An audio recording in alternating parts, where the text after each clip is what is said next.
ছেষট্টিতম বন্যপ্ৰাণী সপ্তাহত অসমৰ মুখ্যমন্ত্ৰী মাননীয় সৰ্বানন্দ সোণোৱাল ডাঙৰীয়াই অসমৰ ৰাইজক বন্যপ্ৰাণী সংৰক্ষণৰ যি বাৰ্তা প্ৰেৰণ কৰিলে,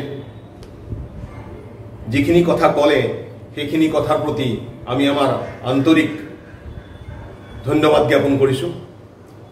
তেওঁৰ বন্যপ্ৰাণী সংৰক্ষণৰ চেতনা আৰু তেওঁৰ বন্যপ্ৰাণী সংৰক্ষণৰ সংকল্পৰ কথা জানি পেলাই আমি নথৈ আনন্দিত হৈছোঁ। মুখ্যমন্ত্ৰী মাননীয় সৰ্বানন্দ সোণোৱাল ডাঙৰীয়াই অসমৰ বন্যপ্ৰাণী সংৰক্ষণৰ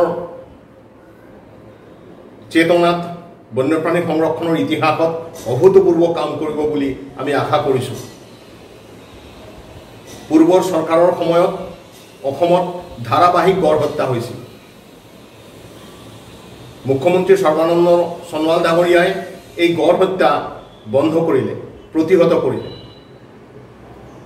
তেওঁৰ নেতৃত্বৰ চৰকাৰখনে, তেওঁৰ নেতৃত্বৰ বন বিভাগে গড় হত্যা প্ৰতিৰোধ কৰি পেলাই এটা অভূতপূৰ্ব কাম কৰিলে।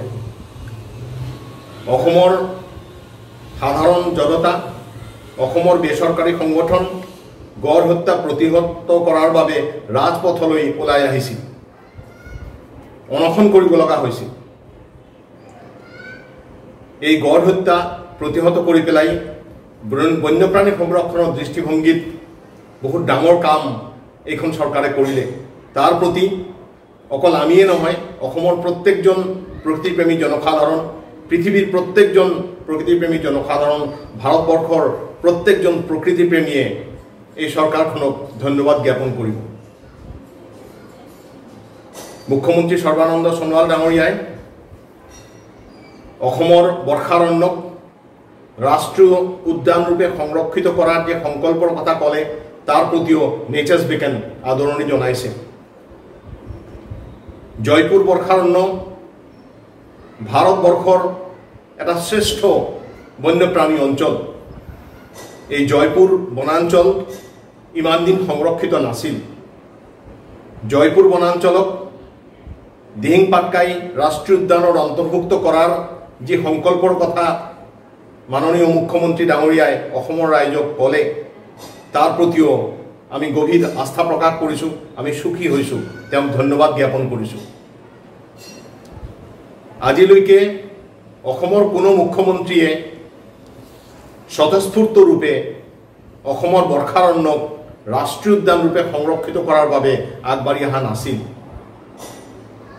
মুখ্যমন্ত্ৰী শ্ৰী সৰ্বানন্দ সোণোৱাল ডাঙৰীয়াই অসমৰ বৰ্ষাৰণ্যক ৰাষ্ট্ৰীয় উদ্যান ৰূপে সংৰক্ষণ কৰাৰ যি সংকল্প লৈছে, ৰাষ্ট্ৰীয় উদ্যান ৰূপে সংৰক্ষণ কৰাৰ যি কথা কৈছে, তাৰ প্ৰতি গোটেই ভাৰতৰ প্ৰকৃতিপ্ৰেমী জনসাধাৰণ, পৃথিৱীৰ প্ৰকৃতিপ্ৰেমী জনসাধাৰণ আৰু আমি অসমৰ প্ৰকৃতিপ্ৰেমী জনসাধাৰণ আদৰণি জনাইছোঁ।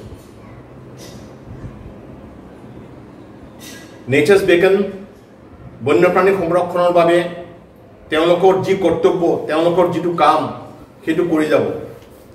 বন্যপ্ৰাণী সংৰক্ষণৰ চৰকাৰখনৰ সকলো ধনাত্মক কামৰ প্ৰতি নেচাৰ্ছ বিকেনে সমৰ্থন আগবঢ়াব, সহযোগিতা আগবঢ়াব। বন বিভাগৰ সাধাৰণ কিছুমান কৰ্মী, বন বিভাগৰ ব্যক্তিসকল বন্যপ্ৰাণী সংৰক্ষণৰ বাবে অভূতপূৰ্ব কাম কৰি আছে। তেওঁলোকৰ প্ৰচেষ্টাৰ প্ৰতিও নেচাৰ্ছ বিকেন শ্ৰদ্ধাশীল। ধুবুৰীৰ পৰা শদিয়ালৈকে নেচাৰ্ছ বিকেনৰ যিমান সদস্য আছে, যিমান সদস্যা আছে, যিমান ভলেণ্টিয়াৰ আছে, যিমান ছাপোৰ্টাৰ আছে, প্ৰত্যেকে বন্যপ্ৰাণী সংৰক্ষণৰ বাবে নিজকে আত্ম উৎসৰ্গ কৰিছে। বন্যপ্ৰাণী সংৰক্ষণ আমাৰ অসমৰ কৃষ্টি, অসমৰ সংস্কৃতি, অসমৰ হাতমপৰখীয়া যিটো সংস্কৃতি আছে, তাতে বন্যপ্ৰাণী সংৰক্ষণৰ চেতনা অন্তৰ্ভুক্ত হৈ আছে। এই চেতনাৰ প্ৰতি সমৰ্থন আগবঢ়াই, এই চেতনাৰ প্ৰতি শ্ৰদ্ধা আগবঢ়াই, এই চেতনাক আগুৱাই লৈ যোৱাৰ বাবে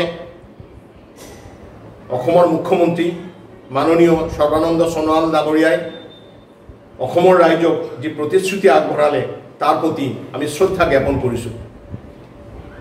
আমি আশা কৰিছোঁ অতি সোনকালে দিহিং পাটকাই ৰাষ্ট্ৰীয় উদ্যানৰ নটিফিকেশ্যন হ'ব আৰু এই নটিফিকেশ্যনৰ বাবেও আমি অধীৰ আগ্ৰহে বাট চাই আছোঁ আমি ভাবোঁ যে দিহিং পাটকাই ৰাষ্ট্ৰীয় উদ্যানৰ নটিফিকেশ্যন হোৱাৰ পিছত সমগ্ৰ উজনি অসমৰ প্ৰকৃতি পৰ্যটন আৰু অৰ্থনৈতিক বিকাশতো এইটো এটা ডাঙৰ ভূমিকা পালন কৰিব বন্যপ্ৰাণী সংৰক্ষণৰ লগে লগে অসমৰ অৰ্থ সামাজিক অৱস্থাৰ উন্নতিৰ বাবেও এই প্ৰচেষ্টা এই সংকল্প এই কাম যথেষ্ট গুৰুত্বপূৰ্ণ বুলি বিবেচিত হ'ব আমি আশা কৰিছোঁ অতি সোনকালে মুখ্যমন্ত্ৰী সৰ্বানন্দ সোণোৱাল ডাঙৰীয়াৰ নেতৃত্বত দিহিং পাটকাই ৰাষ্ট্ৰীয় উদ্যানৰ নটিফিকেশ্যন হ'ব আৰু এই নটিফিকেশ্যনৰ কথা অসমৰ মানুহে গম পাব